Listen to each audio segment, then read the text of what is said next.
Hello and welcome back to Bossing English with Mr. F. Today it'll be GCSE poetry, looking at a poem from the Power and Conflict anthology and thinking about level 6 and something on the mark scheme where it talks about conceptualised response under AO1.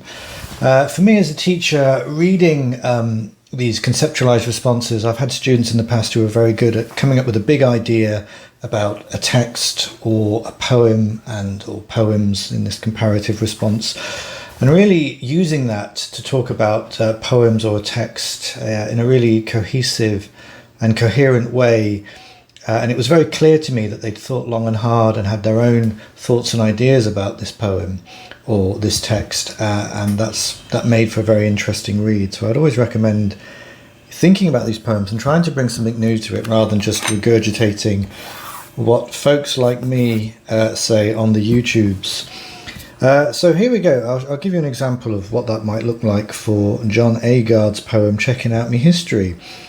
So this is a poem where we're dealing with post-colonialism. So this is after colonialism. Agard is a product of that colonialism in his Guyanan background. And the island of Guyana had known various cultures and control, the Spanish and the British, and under Agard's time there it was British, so he went to a school that taught British history. It was only in the 1970s when he moved with his wife to England that he kind of was able to maybe reflect on the situation that he grew up in from a post-colonial background and realised that there was a whole chunk of Guyanan history that had been kind of blocked out of his education, and he tries to reinstate that in this poem. Now, one of the most obvious points, and it's a structural one, but you can use it to kind of begin your analysis of this poem, is that there's no punctuation in it. And maybe Agard thinks that punctuation is kind of a product of the British system of colonial rule, that kind of idea of rigid structures that are being imposed upon him and other Guyanans through the colonial history of the island and their education. And so by not using punctuation, this rigid structure, a kind of rules-based approach to writing, he frees himself from the shackles of punctuation. Now, this is a bit of a loaded word. Shackles obviously is linked to slavery, and the British colonial history is also linked to slavery, and so is the island of Guyana. So it's deliberately chosen. You may want to kind of flesh that out by explaining why he is freeing himself from both the shackles of the punctuation that he was taught under British education system in Guyana, but also from the shackles of their historic rule and their abuses of power in the past with the slave trade. And obviously there isn't a single bit of punctuation in there. The only identifiable stylistic element is the use of italics when reflecting his own history. So we get like that inner voice of the poem that's being used there. So there's a very simple way that you can talk about AO3 is implicit in the poem throughout because of that wish or willingness to free himself from the shackles of punctuation of the British kind of education system. Then you could maybe link that to a language point, which is the implicit violence that has been suffered by him and his people in history through the colonial control of the island, or of the country, sorry. And we can see that with there's a kind of lexical field of violence. If we look at bandage up my eye, blind me, this is very violent, these kind of imperative verbs, there's a kind of implied violence in there. That there's a suffering involved in the neglect of his own history and the willful obscuration of that history. And then finally, there's also some violence in that last line, I carving out my own identity. I always find that line, the use of the word carving, quite I wouldn't say troubling, but very violent. It suggests a sort of revenge, gouging out something that has been taken from him, and it comes at the very end of the poem and seems to kind of link with the violence he's suffered.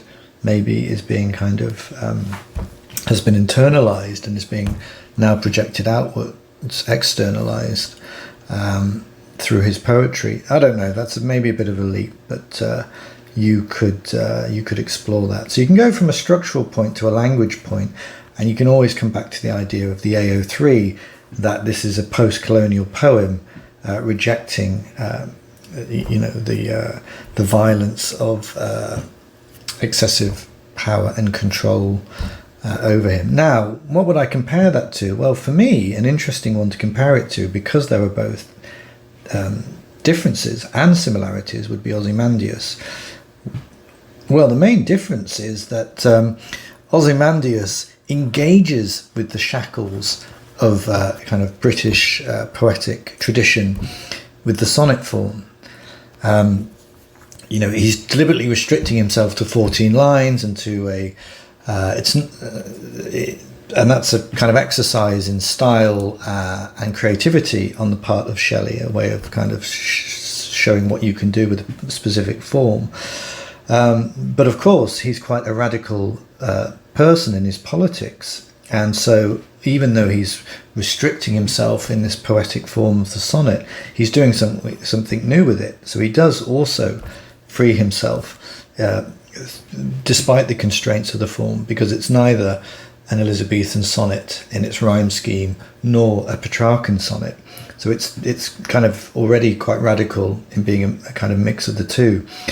Of course, the content of the poem as well is quite radical in that it's a series of nested narratives. We have these different speakers in the poem. We have the I, and then we have this embedded dialogue, and we have this traveller. So who's the I? The traveller. And we have another voice. We have 4 voices in this poem. So again, he's doing something quite new and radical with it. We have the I, whoever that might be, a traveller who has this... the whole thing then is this nested dialogue or piece of speech. But we also get Ozymandias' voice. My name is Ozymandias, King of Kings, look on my works, ye mighty, and despair. So 1, 2, is it 3 voices? Well, I suppose you could talk about, 3 or 4 voices.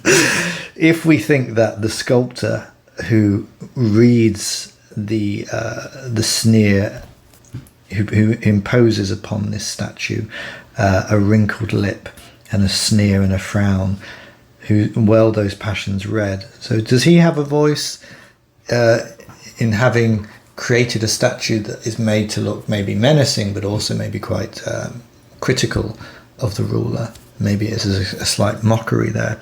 So 1, 2, possibly 3, possibly 4, definitely 3 at least. I think I pulled myself out of that one. So again, quite radical and new. And again, I think as a poet, he's always doing interesting things. There's lots of use of caesura as well. Nothing besides Humanity is a very powerful use of ellipses. So there are some kind of punctuational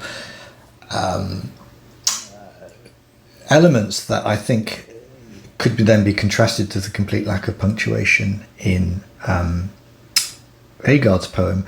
And of course, the subject about the futility of human power and control is there. Obviously, it was the British seeking power and control over the minds of the Guyanans, and here it's the idea of Ozymandias having power and control over his slaves, over his people, in the face of an all-powerful nature or time, those lone and level sands stretching far away that ultimately conquer all of all those human desires. Right, there we are. That'll do. So just some ways to think about concepts, big ideas, and applying them to poems in a comparative way. Hopefully that was helpful. If it was, smash the bejesus out of the like button. do something nice to the subscribe button, and I shall be back shortly. Bye for now.